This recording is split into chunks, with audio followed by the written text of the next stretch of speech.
Hi friends, welcome to Creative DIY Purpose. Today I have a few inspirational DIYs for you using common items. But first I wanted to share a beautiful sight with you, or winter wonderland. We woke up here to our first snowfall and it was almost 40 inches of snow.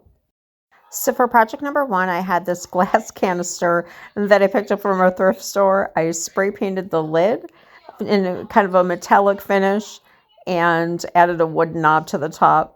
Over at Canva.com, I typed up the label, and this is actually printed out on just regular printer paper, and I applied it with some Mod Podge.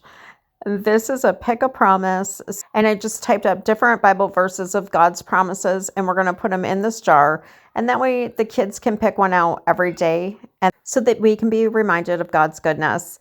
I printed them out on cardstock and then cut them out, but I thought you could also make a gratitude jar where everybody writes out some different things that they're thankful for. I do need to print out a few more promises, but if you'd like to print that sheet out, I'm going to have it available over on my blog for you on Tuesday morning. And as I add more verses in there, I'll be sure to add that onto the blog for you as well. Let me know, if you were to upcycle an empty jar, what would you put inside of it?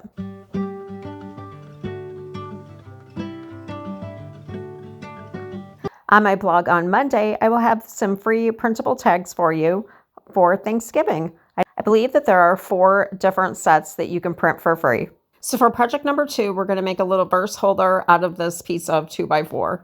I sanded along the edges, and I purchased this set of paintbrushes from Walmart, and I'll try to link it below if I can find it. I love these paintbrushes.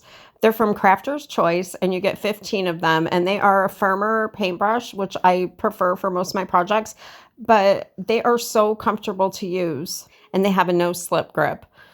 So I just applied some of the Apple Barrel white paint to the 2x4, pulled out the rice paper, which I know is linked below, and the sheets are larger, so you do have to cut them down to a standard size sheet of paper.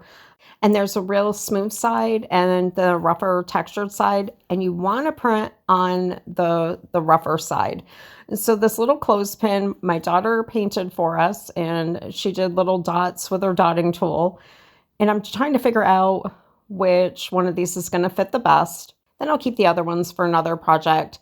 So after I line it up, I fold the edges over to get a crease line. That way I'll have a nice even line, so I'll know right where to cut. And then I cut it using the paper cutter. We've had that for years. You do sometimes have to replace the blade after a while. I actually do think I need to order another blade, and I purchased that at Walmart as well. So once it matches up, I'm going to grab some Mod Podge and apply a very thin coat, and then I'll place the rice paper right on top. I did use a basic inkjet printer, and when I'm printing onto rice paper, as long as I use a very thin coat of Mod Podge, I do not need to seal the ink in first. If I were to use tissue paper or a napkin or something thinner, I would definitely have to seal it with a spray sealer prior to placing it onto the item. Otherwise, the ink would run. And then with a really light brush of Mod Podge, I'm going around the edges to make sure that the paper is glued down properly, as well as give it a nice finished look. And next, I grabbed some Gorilla Wood Glue. I love that stuff. I do use a brush to apply it. And we're going to put the clothespin right on the back of the 2x4. And I did make sure that it was going the right way before I applied the glue. I will also have these lists of verses available over on my blog for you on Tuesday. I ended up for the video using the promises, and that worked. You could use anything that you wanted to. These also make great photo holders as well. Moving along with project number 3, we're going to make a little prayer box. This is a little cedar box that you would find in a souvenir shop. It did have a picture glued on the top of it, and I wanted something different. So I used the cordless sander on the top of it, and I needed a little bit more of a smoother surface. So we used a little scrub brush and a magic erase, and it came out perfect.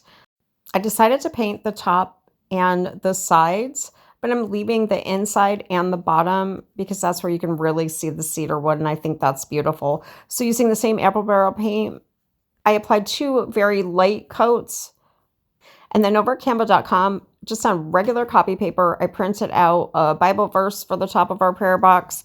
I ran out of black ink, and with the snowstorm, they weren't able to make the delivery of my ink. So that's why this is done in blue, but it works. I tore off the edges, and now I'm applying a thin coat of Mod Podge, and we'll place it right in the middle there. And once it has a chance to dry, I will go over the top and seal any of the items that have the printed paper on them. Then I'm actually just using a piece of crumpled paper to get out any of the air bubbles so that it has a nice smooth surface. Then again, I went around the edges with a really light coat of Mod Podge to make sure that the paper's stuck down properly. I cut the little pieces of cardboard so that they'll fit inside the box. I forgot to sand around the edges, and I'm not going to lie, I ended up taking it out on the porch and using my cordless sander. So this prayer box is one just for the kids and I to be able to write our prayers in for ourselves and for each other to help us through the grieving process from the death of my husband and their daddy. But I'm sharing this idea with you guys because I think it would make a beautiful gift, and then maybe buy someone a special pen to go along with it. You'll have to let me know what you think. All right, project number 4. I have had this wooden picture frame with the lace hot glued on the back. I think that it's got to be like 15 years old. When I flipped it over, I realized that I needed to sand along the edges and fix some of the lace. It had loosened up over the years. And then I did add some paint around that wooden edge that you just saw. And then because the lace had sagged over the years, I just pulled it up and folded it over the top and hot glued it on firmly. And then using cardstock, we decided to make this a prayer board. So this is for other people, our prayers for other people. And we have 2 little girls that we sponsor through Samaritan's Purse, and we're always praying for them. And I even included you guys on there. I typed the words in using Canva.com, printed them on cardstock, cut them out. Now I'm taking a business size envelope, cutting it in half, and then I'm folding it so that way I can size it so it doesn't show on the back of the cards. Cutting that, and now I'll use some Scotch tape to place that right on the back of the card. Now wait till you guys see what I did. So I didn't even look to see that I taped it upside down. It was good for a good laugh. It was easy to fix. I just basically tore it off and made sure it was going the right way. I do love when the mix-ups are super easy to fix and you can get a good laugh at yourself out of it. Now we have our little pocket, and that's where we can write our prayers on regular paper and just tuck them one by one in the back of the pocket. I cut 3 strips of jute twine the same size and then glued them on to the inside edge and added some pine cones up at the top. And I'm sure we'll add more as we go. We also added a memory book that as we're thinking of good memories, we can tuck them in there. And we're going to add a gratitude notebook, which I've always had one, but I want to share that one and write it with the kids. But I thought that would also make a nice gift. You guys will have to let me know what you think. You'll have to excuse that wall in the back. Brian and I had just patched it and sanded it down, and I'm going to get to paint it soon. So next week, we're going to start some Christmas DIYs. I know I'm a little bit late, but for right now, I'm going to share links to 2 of the Christmas videos that I did last year for you to enjoy. If you want one for upcycled ornaments, click the one on the left.